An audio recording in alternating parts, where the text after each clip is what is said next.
Welcome to another special edition of the WildOhio Podcast. Today we are at the Ohio Farm Science Review. I'm with my co-hosts, Jordan Phillips, John Kaufman. And we have a two-parter today. Our first guest is Adam Sharp. He is the Executive Vice President for the Ohio Farm Bureau. Welcome. Thank you. Appreciate you having me on today. It's a great day. For those not familiar, what is the Farm Science Review? Yeah, the Farm Science Review, of course, is this annual event that we really appreciate. The Ohio State University College of Food, Ag, and Environmental Sciences hosts this event. This is their property and their event, and so many of us obviously partner and participate in this event every year.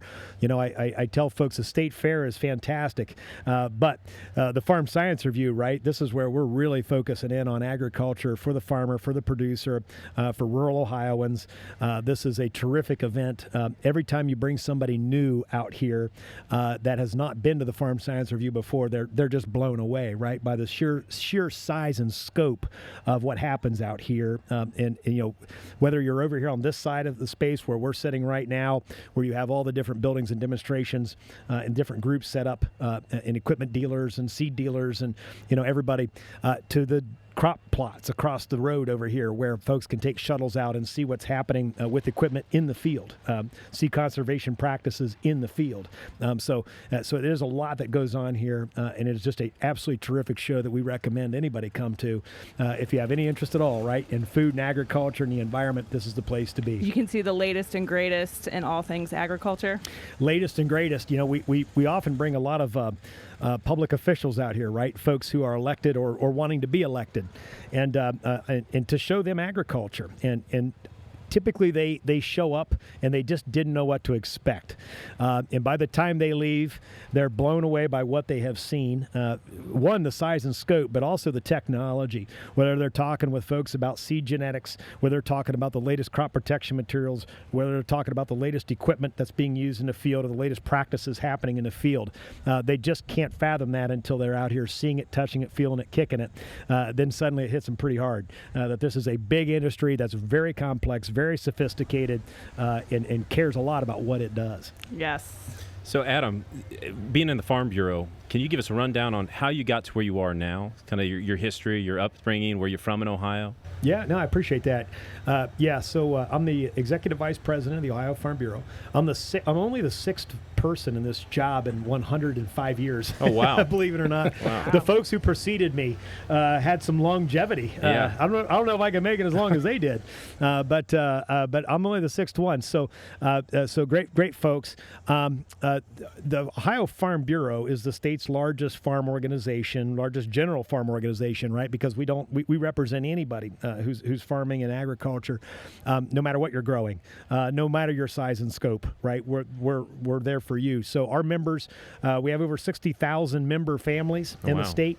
They're organized in every county, so all 88 counties have a county farm bureau. That's who they're organized through. So you join your county farm bureau. They're part of the Ohio Farm Bureau. We're an advocacy organization, right, for Ohio's farmers. Then it's a federated structure, but then we're part of the American Farm Bureau. So we have a voice both at the local level, at the state level, and then at the national level, and then also at the international level. So we do get very involved when it comes to trade agreements, environmental, international, and global agreements, those types of things that are happening. So we're a voice for the farmer at all four levels, if you will, where policy is being made that can affect them. I myself grew up on our family farm. I grew up in a Farm Bureau Council, which is a subunit of a county. Okay. Back in the day, and my parents were very involved at the local level, but I grew up in farming, in agriculture, came to the Ohio State University, majored in agriculture, graduated, went to work for the American Farm Bureau in Washington, D.C., lobbying on behalf of farmers. And then when President Bush got elected, I moved over to serve in the Bush administration as the agriculture policy advisor at none other than the U.S. Environmental Protection Agency. Okay. So I spent 4 years at EPA working on agriculture issues before then coming to the Ohio Farm Bureau a number of years ago and eventually into this position. I still own and operate our family farm with my brothers. There's 4 brothers. 3 of us own and operate the farm together. The 4th brother is an Anglican priest, so he has his important job to play too. Yeah. But 3 of us farm together just about an hour south of Columbus. Okay. What county? Fairfield County, very Fairfield southern County. corner of Fairfield County. Very Yep, good. Yep. What do you- Corn, wheat, beans, hay, and beef cattle. Okay. Yep. Absolutely. So you talk about all the vastness of agriculture, the vastness of the Farm Science Review. I'm kind of curious, what is your passion when it comes to conservation and some of the programming that you're involved with? That time at EPA obviously speaks volumes to that, but also the collaboration with the Division of Wildlife and how we've seen you and what we work on together. Yeah, if I go way back, like a lot of you could probably ask any farm families that are sitting out here right now or walking past right now. Conservation and taking care of the land is first and foremost, right? Because it is your livelihood, period. So that's what we grow up in. That's what we do, and we know that. And when you see a heavy rain and you see something get washed out, I got to do something better here to fix this. If I'm dealing with managing my woodlots, farmers care because they know what it means to their bottom line. They know what it means to their neighbors. They know what it means to their family farm. It's where they live. So that's what I grew up in. That's something that's easy for me to connect to because I've been in it my whole life. That's something that any of our Farm Bureau members would tell you, right? Same thing. There's that natural connection that you want to make sure you're doing better for the ground that you're working. As a young person, we were very involved in conservation programs. So I also grew up with the knowing who our NRCS agent was and who our local soil and water people were because they were on our farm a lot. And had been all the way through our careers. My dad spent a lot of time working with them, my brothers, with our folks there in our county to do a number of conservation programs, whether it was CSP, CRP programs, wildlife programs, EQIP programs. We've done a lot of those on our farm, so many so that actually for a number of years, Terry Cosby, who's our former NRCS chief here and the NRCS chief at USDA, would bring out groups of agents from across the country every year to train them at our property. So they would bring out 20, 30 folks at a time to see the projects we had at our farm and to teach them. So these were new agents. So we're very connected in that regard, and the educational part for us is something that's very important. So a little viewer disclosure, this is going to be a heavy episode on the acronyms. So everyone up here on the stage, we're throwing these out, and we're all fairly familiar, but CSP is Conservation Stewardship Program. Yep. CRP would be Conservation Reserve Program. And then EQIP, you're going to have to help me with that one. Environmental Quality Incentive Program. Okay, and that's just to name a few. Just and to name a few. All of those have acronyms associated with them as well. That's right. All phenomenal programs, though. And they work hard for the landowner and the farmer to, like you said, benefit. The stewardship plays into effect there. It's not just the right now, it's the later. So you guys have had some of those programs on farms you've been on? Yeah. And if you talk to any farmer enrolled in these programs, right? These are a suite of conservation focused programs. Wildlife is part of that too, right? So, in particular, of interest to your audience here as well, right? Is wildlife is a big part of it. Wildlife management is a big part of this. So whether you're working to improve the land for water quality, whether you're managing your land for whatever your outcomes are in your agricultural business, wildlife is part of that. We're interacting with wildlife all the time. So these programs and a number of these others that we didn't even mention, WHIP and others, we'll throw as many acronyms as we can. Just know, right? We know We'll there's have a lot. glossary of terms. We know end. there's a lot of those programs, right? Wildlife habitat program, for example. There's a lot of those that are both either based through federal government or through state that are set up specifically to help farmers farm and continue to do working lands, right? At the same time, you're also managing habitat. And that's something that is important to note, right? Because it does benefit everybody. It's something that is important to keep in mind. And these programs have evolved over the years, especially the last 25 years or so. These programs were created back in the 70s and they evolved in the 80s. But they've really, they've come a long way in the last 20 years of evolving to make sure you're looking at these various these different factors within the environment that they're trying to benefit. And they've done quite well at that. Yeah, I've been fortunate enough to take advantage of a couple of them on some property of my own. And to be able to have that biodiversity as well as the institutional knowledge and funding behind those programs, I can't say enough for it. And I'm doing it with a wildlife mindset. I want to see more turkey poults on my habitat for turkeys for tomorrow. I want to see more deer, things like that. And it's been phenomenal. It's been a really good success, and it's enjoyable to do. And luckily, we've got John Kaiser coming on after you, Adam, and he is our private lands administrator, and we're going to get into a little bit of how the Division of Wildlife can help steer you to navigating all of these acronyms and all of these programs to make you successful regardless of the tract of land that you have. So at the state level with the Farm Bureau, Adam, you see farmers from all across. Here we're going to see farmers from all across the state. Do you see farmers using these programs to benefit their properties, especially with soil retention, nutrient retention, things like that? Yeah, for sure. And a good example of that here statewide, right, is H2Ohio. Yeah. So there's sort of an acronym. Yeah. But for those who are not familiar with it, right, it is a very in-depth water quality program that the state put in place, right? So it's not federal, it's state.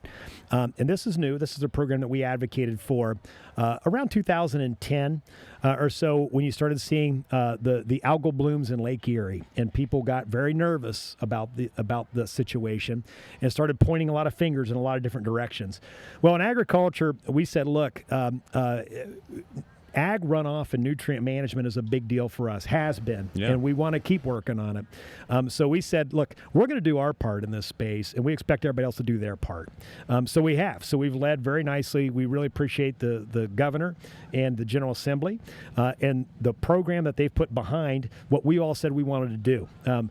Interestingly, even before the government got involved with this program, which has been really successful, we sat down, Ohio Farm Bureau, all of our commodity friends, with the Nature Conservancy and several other conservation groups, and said, hey, look, there's a lot of things we want to do. Do you guys want to partner with us to do this? And they said yes. And we formed a very nice partnership from the beginning, something that you don't see in very many states in the country, maybe none other than here, to be honest with you. I interact with our states all across the country. You don't see too many programs like this, especially that are funded at this rate, that have this type of expectation of water quality. So we're very proud of the program that was set up. Things always don't work perfectly, but we think in the agriculture space of that program in particular, we're very proud of what we've seen happen. That's the spot, the spot we're working in. So we're glad to see, thousands of farmers have enrolled in the program. Awesome. You have a million plus acres enrolled in the program in Ohio, and you can see the results. 1.5 million, I believe, now is where we're at, maybe more than that at this point, because I haven't seen the latest numbers. But you have an enormous amount of ag ground that's been enrolled in the program with practices that are meaningful for water quality, but also that means it's good for the environment. It's going to be good for animals and habitat. So it's a win-win in that regard, and the enrollment and the reaction to the program has been quite tremendous in the state on the agriculture space. That's all good news. But the better news even is that it has results that we're measuring, and we're measuring it with our conservation partners. So we're seeing the dissolved reactive phosphorus. So I won't use the DMP. I'll stay away from an acronym. The dissolved reactive phosphorus. We're seeing those numbers drop. And that's what we wanted to see. So we're keeping it in the field. We're applying less of some of these nutrients. We're managing them better, and we're doing practices that matter, that help keep the water cleaner and cleaner. So from the agriculture point of view, we couldn't be more happy with the program. Things are going really, really well. But it is a very meaningful state-based program that you don't have the size and scope and scale of those types of programs in too many states. You're talking about these programs, and with the nutrient reduction and the water quality there have been phenomenal. But one of the things that I want to talk about was that you don't have to necessarily be in some of these areas. So CREP, which again, acronym, help me out here, please, is Conservation Reserve Enhancement Program. So Lake Erie and Scioto waterways is what we're looking at with that. But John, something that you see in your county with regularity is the buffer strips on large scale agriculture and that soil retention from the runoff. But one of the things that we do with the Division of Wildlife at App Hills I want to talk a little bit about is the cool season grass grazing. And that's an agricultural practice, and you being beef cattle, you're probably somewhat familiar with this, but we have a number of unique songbirds that have been benefiting from that out at our Appalachian Hills wildlife area, the bobolink in particular. has shown a great response to appropriate amounts of grazing. Yeah, so the study that we reviewed it talks about grazing on the grasslands and also hay management and also idle fields. And it's interesting to see, like, the bobolink in particular does really well, a little better than in an idle field. It does better in your grazed fields and your hay fields. Now, some species do a little bit better in the idle fields. So it's a give and take, but ultimately, for anyone in wildlife management, we talk about breaking down multiple different management practices, having different things, edge spacing. So, like, particularly looking at that study and seeing that how grazing can be utilized, now you're benefiting the land, the wildlife, but also you're benefiting cattle production at the same time. So it's a really neat. Do you guys do some grazing, I assume? Yeah, in the grazing space, there's you've seen a lot of evolution, right, of practices being used. You try to extend that grazing opportunity for cattle. It depends on where you are in the state, the different kind of practices, and then also the different kind of programs. So, so if you're in CSP, the stewardship program, for example, if you're in Grasslands Reserve program, we had a fair amount of acres actually on our farm enrolled in GRP for over a decade. Oh, wow. And so you're managing the pasture, right? You're managing the pasture.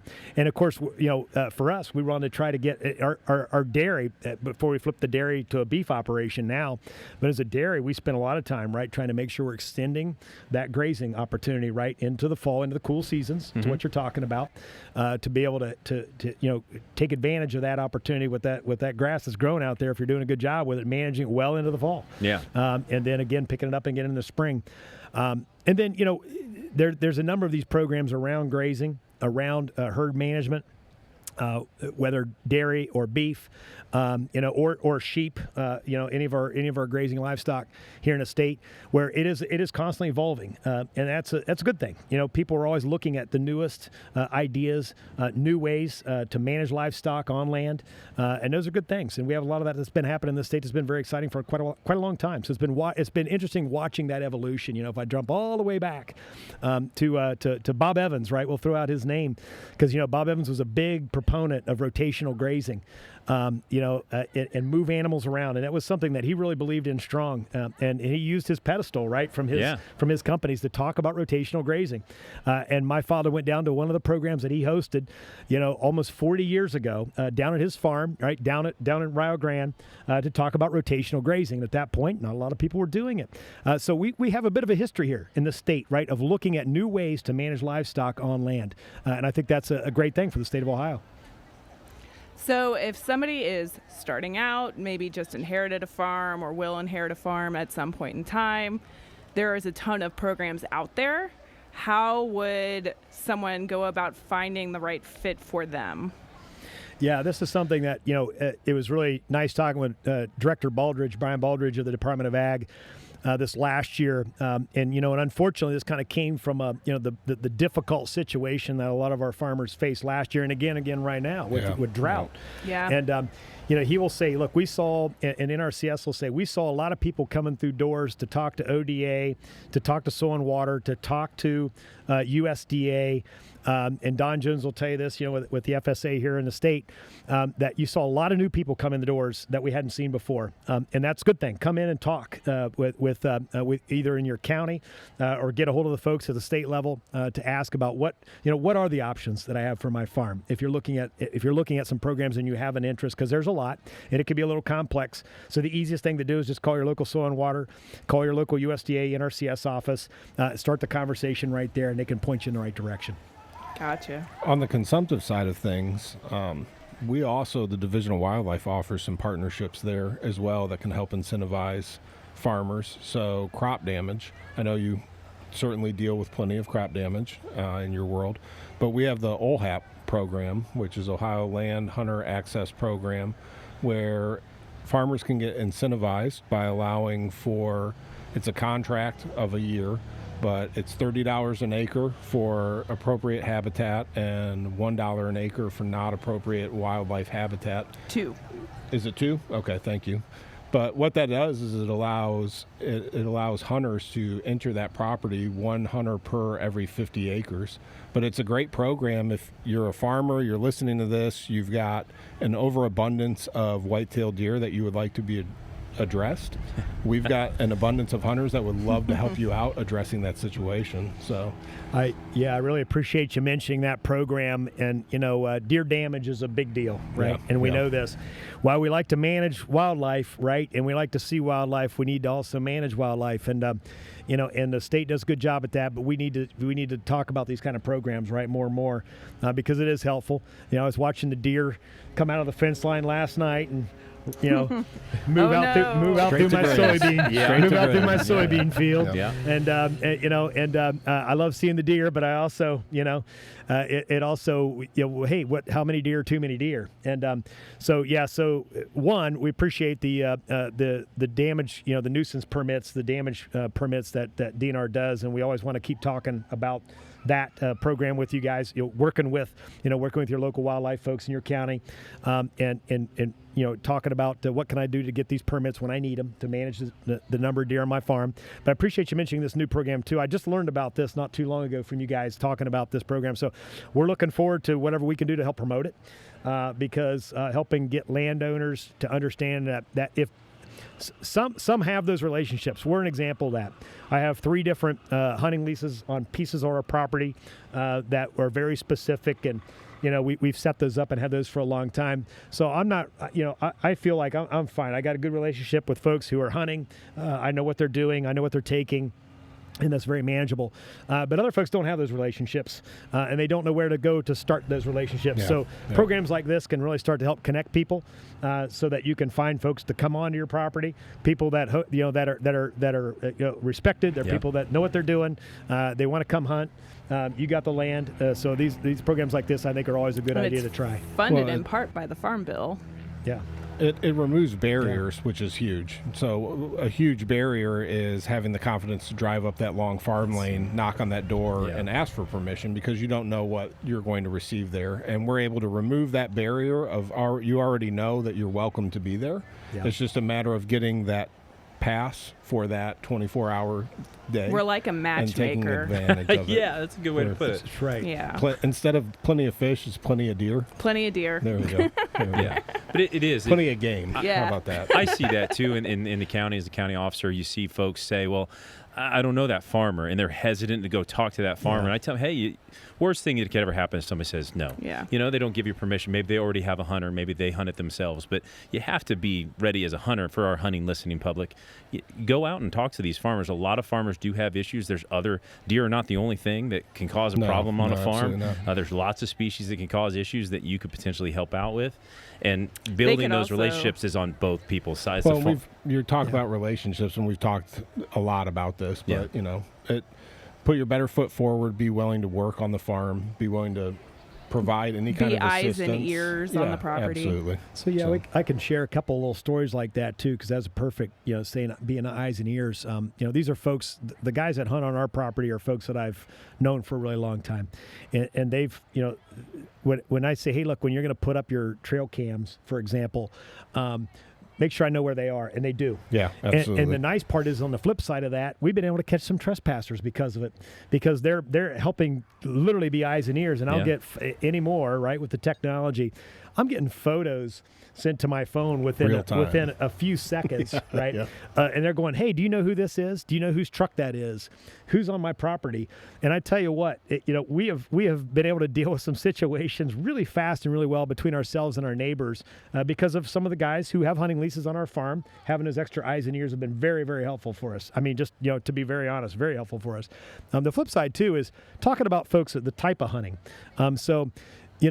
Anymore, one of the biggest challenges we have is we have a lot of farmers, right, who are farming that you now have a lot of development around them, right? You got road frontage, where there's a line of houses, and so you're farming in and amongst kind of a spreading, some urban sprawl. Well, what kind of hunting can be done there? So part of that is we've had farmers just talking to some over here in our building earlier today, where they live in an area like that. So they're like, hey, I don't want somebody coming out and shooting, right? But I'd love to have some bow hunters. I'd love to have some trappers. I'd love to have some people who can hunt the type of hunting that will fit my property. So that's another piece too, where, if it's just somebody coming up and knocking on the door, you don't know. So I think it's also kind of the advice advice to the person who wants to do some hunting, make sure you're willing to talk about what, your flexibility of the type of hunting that you can do. The details. Yeah. Because it's important to a landowner to know what kind of hunting you're willing to do or want to do, because they may say, hey, no, I got plenty of guys hunting deer. However, I would love somebody that could do some trapping for certain types of pests or problems that I have. Yep, absolutely. So that's another conversation that always needs to happen.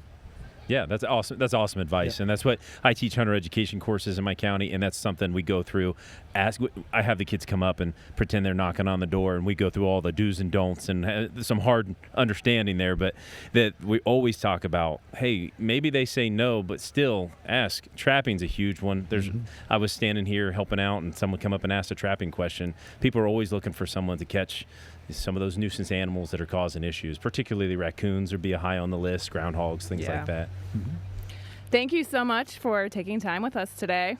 Absolutely. I enjoyed it, guys. Thanks for having me out, especially on this beautiful day. Oh, It is a beautiful day. I hope you enjoy the Farm Science Review. And this runs until... Got 3 days. We got 3 days. Yeah. Today's day one. Yeah. Day one. And we you have go, 3 days. Yep. You go Tuesday, Wednesday, and Thursday of this week. $10 a ticket. To get in? Oh, that's what mine said. So I assume so. Before we let you go, Adam, how do people in the counties get a hold of the Farm Bureau? I assume there's website, phone number, all that stuff. Yeah, real easy. So every single county in Ohio has a Farm Bureau. So jump online, just put in your county name and the word Farm Bureau. So Fairfield County Farm Bureau, Google it, boom, it'll pop right up. Every county has a website. You can jump right on there and link into all of our information. That's awesome. Yep. Appreciate it. Great resource. Thanks, guys. Appreciate you having me on. Yeah, Thank you. Chainsaw safety as well here at the Farm Science Review. Yeah, here in the back. Thanks again. Welcome back to Wild Ohio Podcast. Now we're on our second segment, and we're here with John Kaiser, who's our Private Lands Program Administrator for the Ohio Division of Wildlife. John, thanks for coming on. Yeah, welcome. Welcome.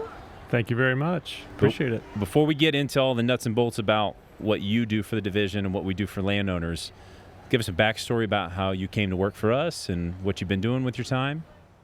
Yeah, so I came on with the Division of Wildlife in 2012, but prior to that, I actually got my education at Hocking College in Fish and Wildlife Management and GIS, and then I got hired on full time with the Soil and Water Conservation District on the west side of the state, Darke County, where I spent 11 years there and ended up working for what's now ODA, the Division of Soil and Water Conservation. For Ohio Department of Agriculture, right? Yeah, you got it. Thank you.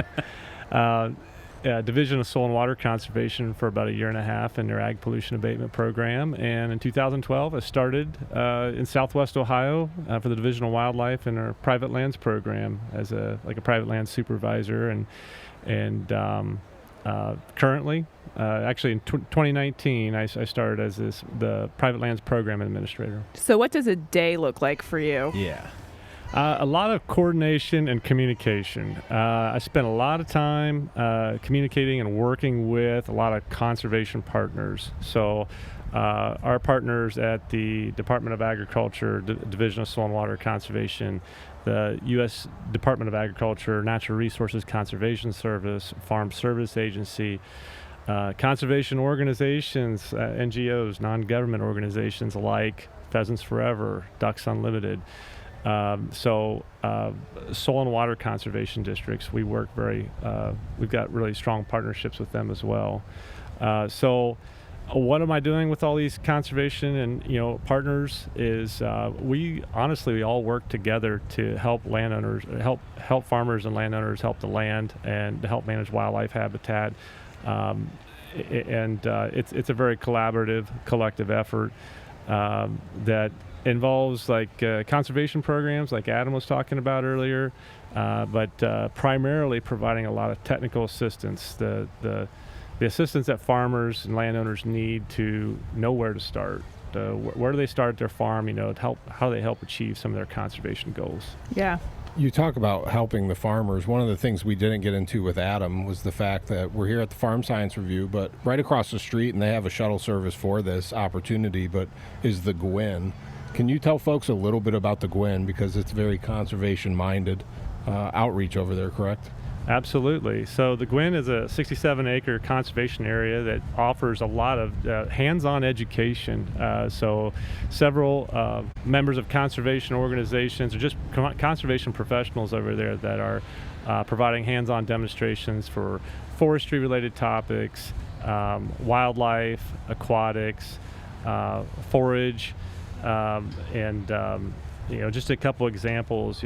Planting native warm season grass forages for livestock, how that can help with farmers' experience dry weather conditions like now, and where it provides a forage base, and what they call the summer slump is a time where forage isn't as readily available. So other topics they cover, attracting pollinators for and other beneficial insects.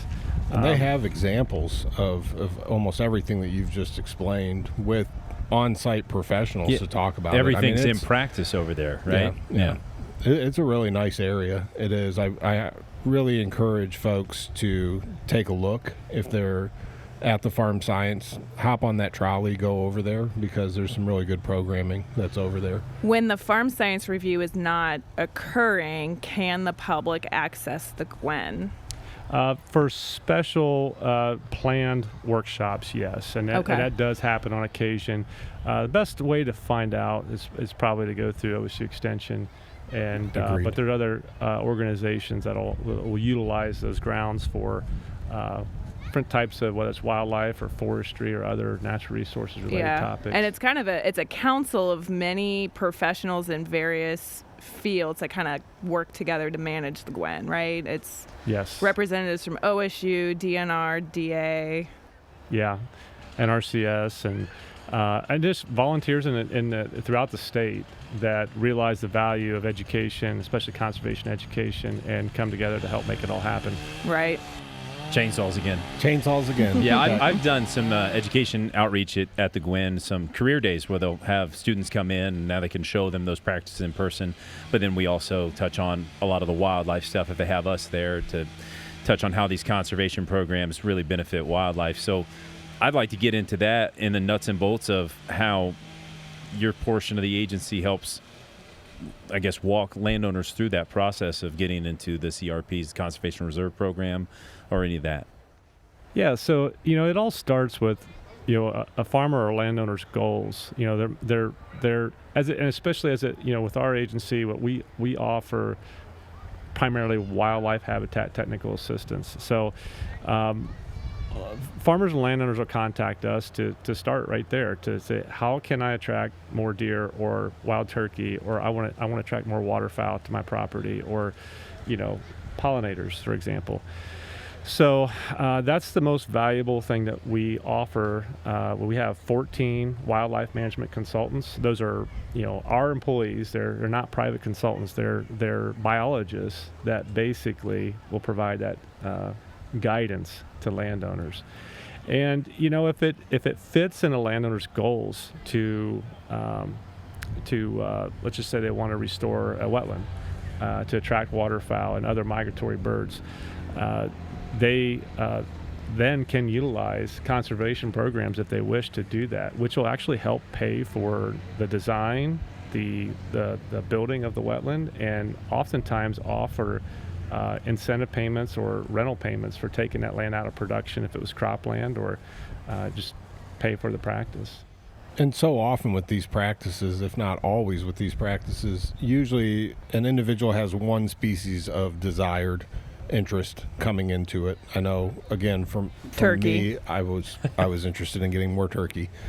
But after doing a number of these programs on my land, it's amazing what you start to realize of all the other benefits that come from it, the clean water benefits from it, the nutrient loading from it.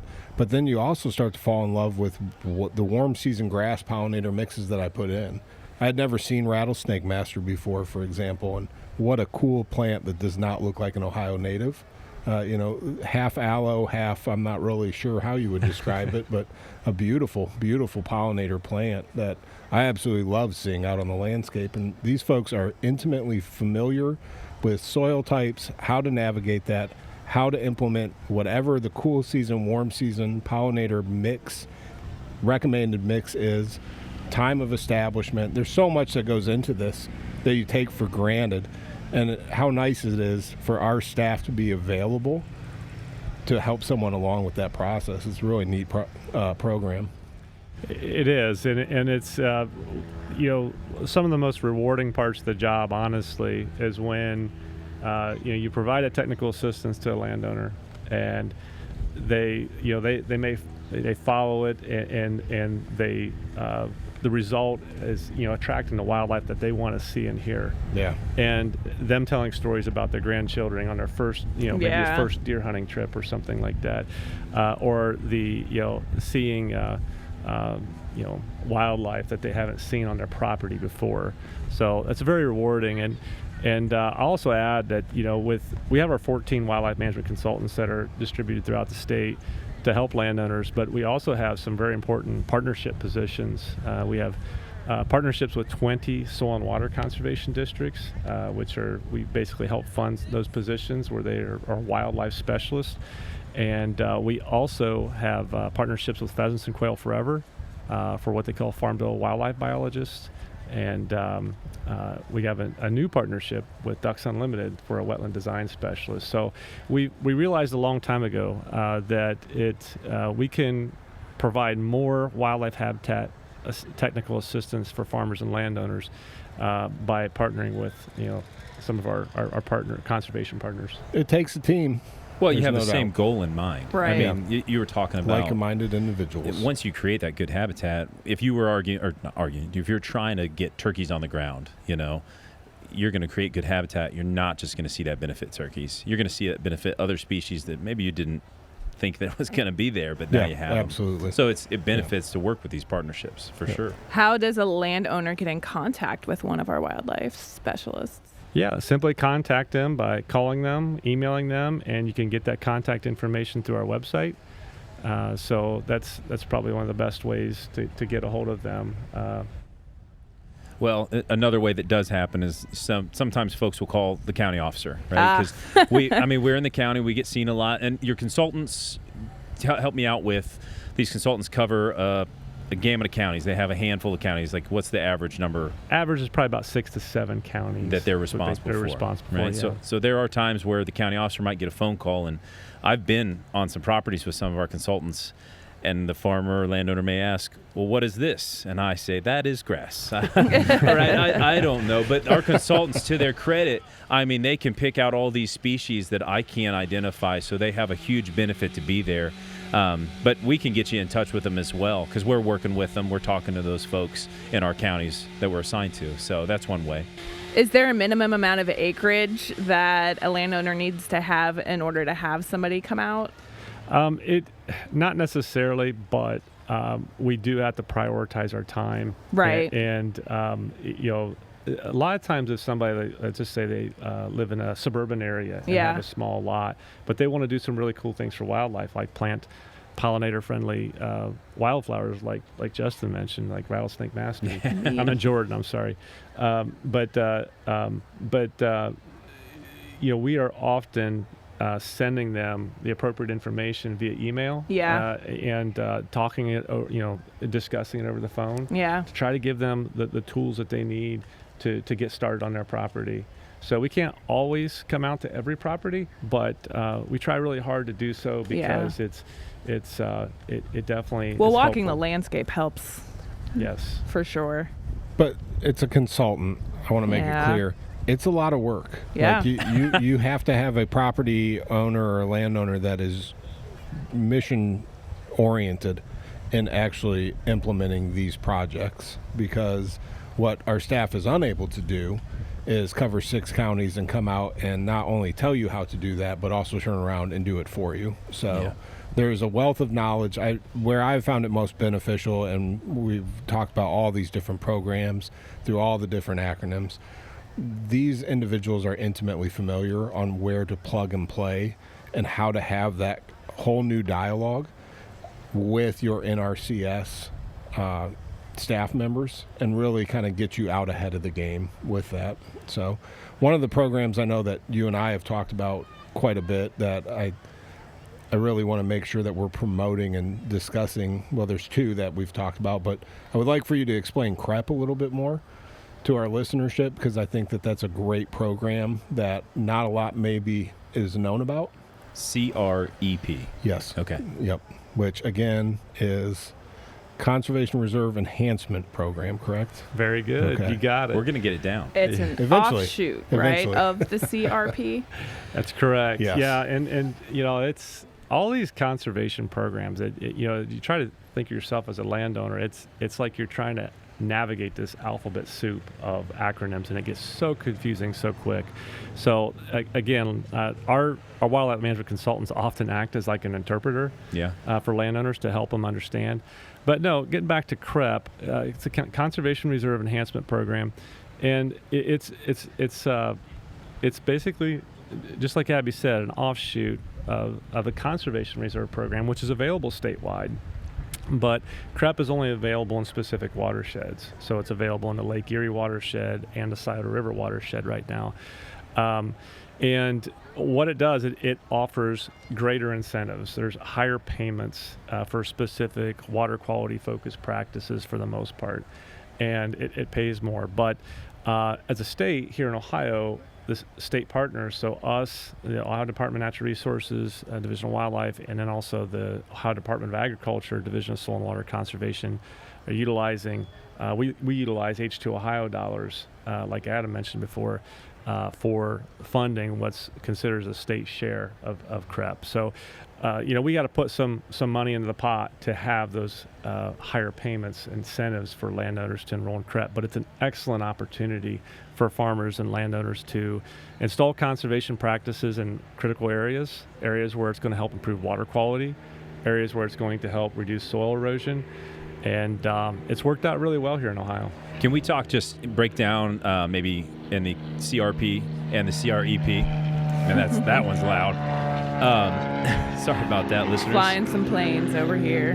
But break down, you've talked about some of the practices within those programs. Just a broad overview, John, of what some of the practices in CRP or CREP are. Yeah, so for both programs, grass filter strips, for example, which are grass buffers adjacent to streams and rivers and such that filter water and but also provide some wildlife habitat as well. There's whole field prairie plantings, which is basically consists of prairie and wildflowers, again to help reduce soil erosion and improve water quality, but provides wildlife habitat. Wetlands. Wetlands are a big one that is it's a very important water quality practice, and obviously we'll do the same as far as those benefits go. There's windbreaks. There's windbreaks or linear plantings of trees along basically usually like property boundaries or to help protect from wind erosion. Also serves as good travel corridors for wildlife. Yeah. That generally conifers that you're doing that with? That's correct. Yeah, it usually has probably at least half the species in those tree plantings or those windbreaks are conifers to block the wind. Provides a great thermal cover for wildlife too. Riparian forest buffers. Riparian is just a fancy word that basically means next to water. Yeah, creek bottoms. Yeah. But anyways, those are like a filter strip adjacent to a stream, ditch, or river, but you plant trees along there, so it provides the trees are going to hold the soil, help filter the soil, filter the water, and also help provide shade over the stream as well. So what of these programs, and maybe they're the same, and you can help educate me, but the Wildlife Habitat Initiative, I feel like that's a newer program that we've just recently been hearing about. Is that the same programming, or is that a different program and sequence of practices, I guess would be the best way of explaining that? Yeah, so it's a new conservation program. It's actually a really great partnership we struck with the the Natural Resources Conservation Service. It's actually, the funding comes through what they call the Regional Conservation Partnership Program. But we call it, to try to make it simple, the Wildlife Habitat Initiative, because it does just that. It focuses on wildlife habitat. Okay. And it contains some of the same conservation practices I mentioned, some of those, but it does primarily focus on grassland wildlife. So you mentioned bobolinks before. This program would definitely help bobolinks, bobwhite quail, ringneck pheasants and other grassland birds, offers conservation practices, prairie plantings, wildflower plantings, basically helps control invasive shrubs like bush honeysuckle and autumn olive that are invading some of the prairie fields. It also helps pay for prescribed fire. Prescribed fire is very important to help rejuvenate grassland stands and to help control some of the woody invasive shrubs and trees coming into these grassland areas. Is it more of a program where it's almost like plug and play? EQIP, it would be. It reminds me of EQIP. So CRP and CREP, those are 10 to 15 year contracts that you're establishing. EQIP is generally facilitated as a one-time practice, and you talk about fire, you talk about invasive tree species, things like that. Is it a 10 to 15 year contract that you're entering into, or is this more of just another tool in the toolbox for an immediate practice being implemented in summer or fall? It's the latter of what you just said. Okay. It's an immediate practice that could be implemented in a shorter period of time. So you mentioned contract length, which is really important for a farmer or landowner to know before they enter into a contract with the program. But this Wildlife Habitat Initiative, the contract length is going to be anywhere from 1 to 4 years. Okay. So there's definitely another conservation practice offered through the Wildlife Habitat Initiative I want to be sure to mention, and that is a pasture and hayland planting, which is really for native grasses only. And the reason for that is native warm season grasses like big bluestem, Indian grass, switchgrass are definitely grasses that can be used for forage. So farmers can enter in this program, plant these grasses so they'll have some drought resistant forages for their livestock to feed on. So that's definitely something we want to make sure we made available to farmers and landowners. And as you look at that program, I think one of the questions that immediately comes to mind, John, is if I am in CSP, Conservation Stewardship Program, and I'm taking advantage of that, and that's a phenomenal program to take advantage of, am I still able to qualify and utilize the Wildlife Habitat Initiative program as well? Not on the same acres. Okay. If you have land enrolled in CSP, you would not be able to enroll into this Wildlife Habitat Initiative. All the more reason to contact your wildlife consultant Find to out help exactly navigate what it exactly is. how you do this. So Yes. there is an algorithm here, but Yeah. it does work. Yes. Yeah. There is a lot to it. I mean, when you talked about EQIP before and Yeah. some of these programs, it is very helpful to have that person on the field with you to help you figure out what you can do. At the same time, motivation. I can't say it enough. I mean, in 5 years, I've planted over 650 hardwoods that were in 3-gallon buckets, implemented in over 55 acres of warm season grass and pollinator mix. If you're motivated and you're willing to put forth the blood, sweat, and tears into it, it pays dividends almost immediately. You know, the Wildlife Habitat Initiative, I love that photo because, as you've picked up, a bit of a turkey hunter, but there's a photo on there, and I believe it's from one of our constituents that was doing some programming with that of a hen turkey with her poults. And you need seek no further on incentive right there. Signed up. Yeah, so you just mentioned planting 650 trees, potted stock. Potted. That's yeah. a lot of work. It's a lot of and work. Something else that, folks need to understand and realize is that there are contractors, there are vendors, natural resources vendors out there that can do this work for them. They can utilize the incentive payments, the funding they get through the conservation program to pay a vendor to do the work.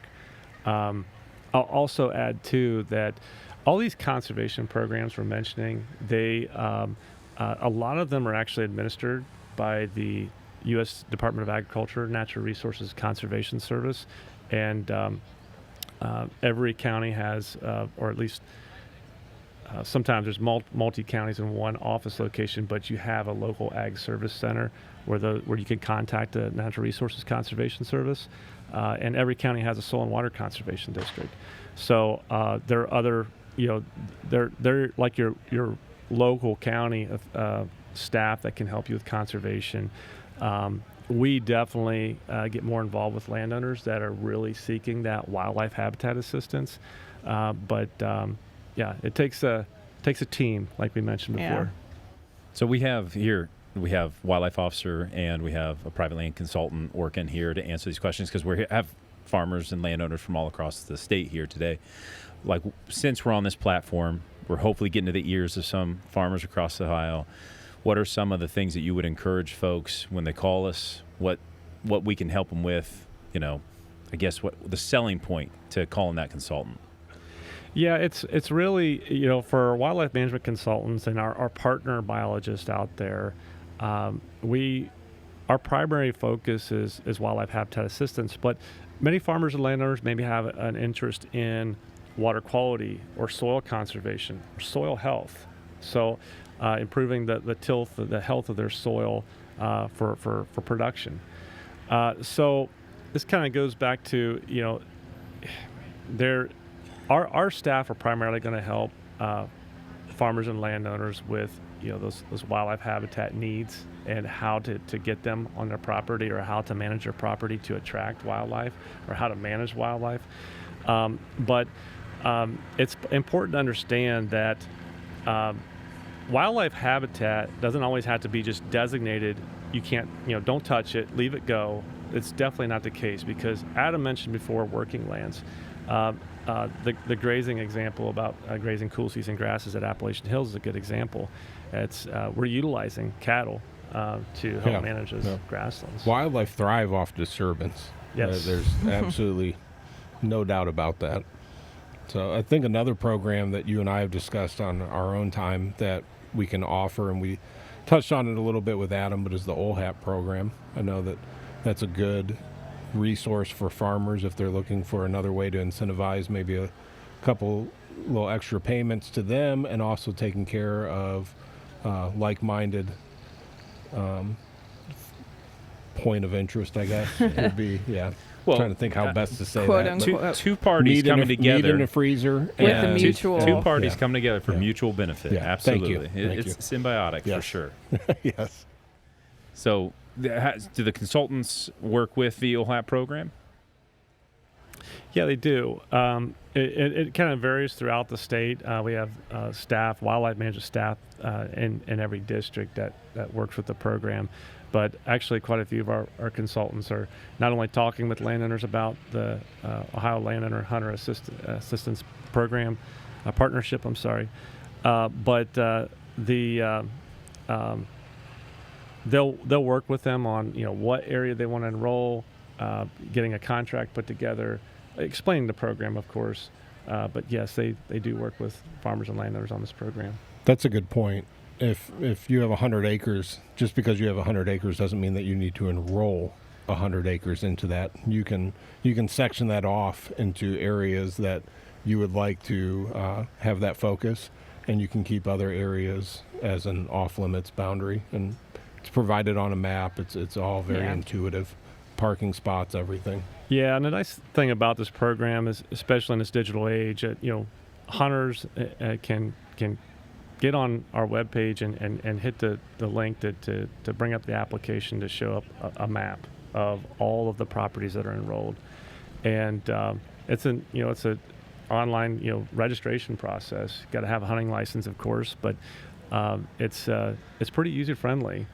And one of the things that's definitely important to point out with this program is that we've surveyed hunters, we've surveyed farmers.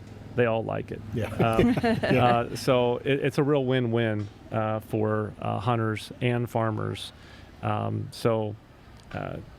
We get the most use probably during deer season. Yeah. But we got a lot of deer hunters in Ohio. So Yeah. And it's a 1-year contract. The farmer can sign up. it's actually a 2-year contract. 2-year contract. Okay. Yeah. And we're utilizing funding through the Farm Bill. So the conservation provision of the Farm Bill is, legislation that basically helps fund conservation practices. A lot of these programs we're talking about are funded through the Farm Bill. So we're utilizing some of the funding for OHAP through what's called the Voluntary Public Access program through the Farm Bill. I feel like that would have been a pop quiz question. We failed at that I'm this looking episode. at Abby waiting for a pop quiz question to come up here. None?